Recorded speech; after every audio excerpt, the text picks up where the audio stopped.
السلام علیکم ورحمۃ اللہ وبرکاتہ۔ سورہ رحمان کی فضیلت۔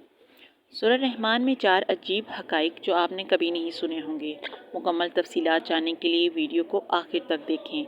ناظرین، آپ نے سنا ہوگا کہ آپ صلی اللہ علیہ وآلہ وسلم نے سورہ رحمان کے بارے میں فرمایا ہے کہ سورہ رحمان عروس القرآن ہے، یعنی سورہ رحمان قرآن کی دلہن ہے۔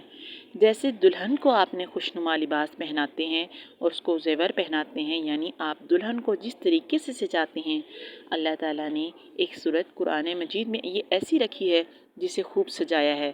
اس میں الفاظ کا در و بست اس کا اپنا ایک سر ہے۔ یہ اللہ تعالیٰ کی قرآن ہے، انتہائی خوبصورت، اور مصر کے قرآن انتہائی دل پسند ہیں جس طرح قرآن کی قرآن کو انہوں نے واضح کیا ہے۔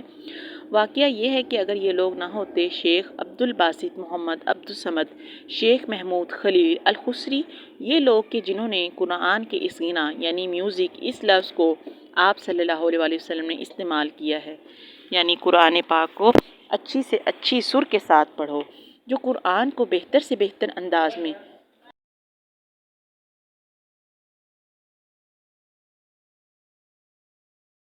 اچھی سے اچھی آواز میں خوش الہانی کے ساتھ پڑھنے کی کوشش نہیں کرتا، وہ ہم میں سے نہیں ہے۔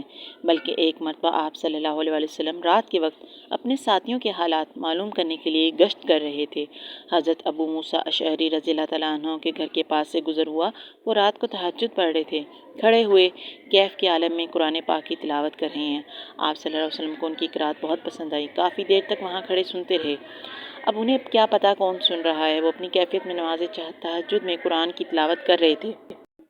اور ظاہر بات ہے کہ ان کے گھر ایکڑوں میں بنے ہوئے نہیں تھے، ایک کمرہ، ایک ایک حجرہ، ایسے ہی تو گھر تھے صحابہ کے۔ لہٰذا آپ صلی اللہ علیہ وسلم پاس سے گزرے، آواز آئی، کافی دیر سنتے رہے، اس کے بعد آپ تشریف لے گئے۔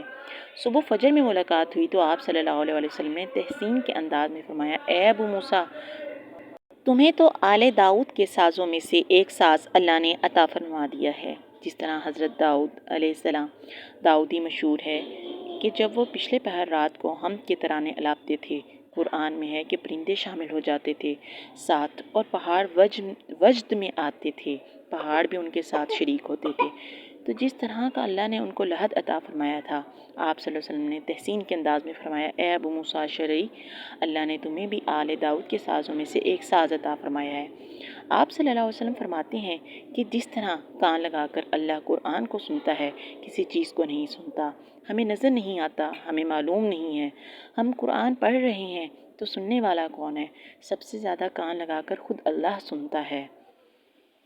بہرحال قرآن مجید کا جو یہ ساز ہے، قرآن کے الفاظ کا جو حسن ہے، جہاں تک حسن معنوی ہے وہ تو ہر لفظ میں ہے، لیکن یہ حسن ظاہری، حسن لفظی، یہ سورۃ رحمان میں اپنے کلائمیکس پر آپ کو نظر آئے گا۔ لیکن قرآن میں یہ سورت اس اعتبار سے بھی ممتاز ہے، اس کی 4 آیات پر ذرا توجہ کریں گے، عجیب حقائق سامنے آئیں گے۔ جہاں یہ قرآن مجید کے حسن صوت اور حسن لفظی کی معراج ہے، وہیں اس کی پہلی 4 آیات میں 4 چوٹی کی چیزوں کا ذکر ہے، سب سے اونچی چیز ہے۔ پہلی آیت ہے، رحمان کیا ہے؟ اللہ کا نام ہے۔ کبھی آپ نے غور کیا اللہ کے ناموں میں سب سے پیارا نام کون سا ہوگا؟ رحمان۔ کیوں؟ اس کا معطا کیا ہے؟ رحمت۔ ہمیں سب سے بڑھ کر کس چیز کی ضرورت ہے؟ وہ ہے رحمت خداوندی۔ آپ صلی اللہ علیہ وآلہ وسلم فرماتے ہیں، کوئی شخص جنت میں مجرد اپنے عمل کی بنیاد پر داخل نہیں ہو سکے گا جب تک کہ رحمت خداوندی دستگیری نہ کرے۔ جب آپ صلی اللہ علیہ وآلہ وسلم نے فرمایا کوئی شخص جنت میں داخل نہیں ہو سکتا، اس صحابی نے بڑی ہمت اور جرأت کا ثبوت دیا کہ آپ صلی اللہ علیہ وسلم اس نے پوچھ لیا کہ کیا حضور صلی اللہ علیہ وسلم نے فرمایا، ہاں میں بھی۔ آپ اندازہ کیجئے کہ اگر حضرت محمد صلی اللہ علیہ وآلہ وسلم بھی رحمت خداوندی کے ضرورت مند ہوں تو ہماری تو سب سے بڑی ضرورت رحمت خداوندی ہے۔ اب یہ رحمت قرآن مجید میں اللہ تعالیٰ کی شان 2 الفاظ کے ذریعے سے آتی ہے، رحیم اور رحمان۔ اور کوئی ماتی نہیں ہے جس سے اللہ کے 2 نام ملتے ہوں، لیکن یہ ماتی ہے واحد رحمت کا کہ جس سے رحمان بھی ہے اور رحیم بھی ہے۔ رحیم صفت مشبہ ہے، رحمت دائم ہو جائے گی، مستقل ہوگی تو رحیم کہیں گے، اور رحمان میں وہ شان ہے کہ جیسے ٹھاٹھے مارتا ہوا سمندر ہو، ہیجان کی کیفیت، طوفانی کیفیت، رحمت خداوندی کا طوفانی جوش، وہ ہے رحمان۔ تو یہ اللہ تعالیٰ کے ناموں میں سے سب سے پیارا نام۔ اب آگے چلیے اگلی آیت پر۔ رحمان نے قرآن سکھایا۔ رحمت خداوندی کا سب سے بڑا مظہر، رحمان کی رحمانیت کا سب سے بڑا مظہر قرآن ہے۔ ان میں جو منطقی ربط ہے اس کو سمجھتے جانیے۔ آپ یہ سوچئے جو علم بھی انسان کو حاصل ہوا وہ کس نے دیا؟ اللہ نے۔ سائنس کا علم بھی اللہ نے دیا۔ ترجمہ، وہ علم اعظم جو حضرت آدم علیہ السلام کو دے دیا گیا تھا، اصل میں یہ اسی کا ظہور ہے جو ہو رہی ہے اور ہوتی رہے گی۔ اور جو دوسرے علم ہیں وہ کس نے دیے؟ اللہ نے ہی دیے۔ مخلوق میں سے کوئی اللہ کے علم میں سے کسی شے کا احاطہ نہیں کر سکتا مگر وہ جتنا اللہ تعالیٰ دینا چاہے، لیکن یہ کہ تمام علوم میں چوٹی کا علم قرآن ہے۔ اللہ کے ناموں میں چوٹی کا نام رحمان۔